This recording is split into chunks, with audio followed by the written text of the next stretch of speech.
Okay everybody, today I'm going to show you how to quickly and easily clean a trout.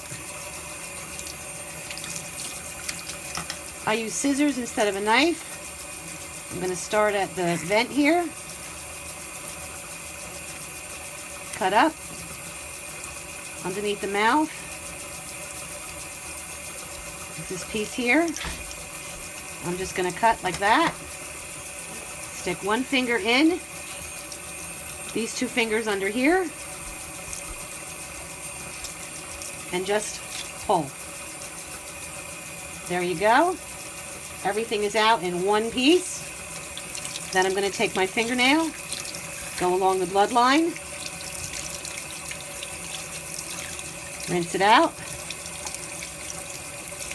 And there you have a very quick cleaning of a trout.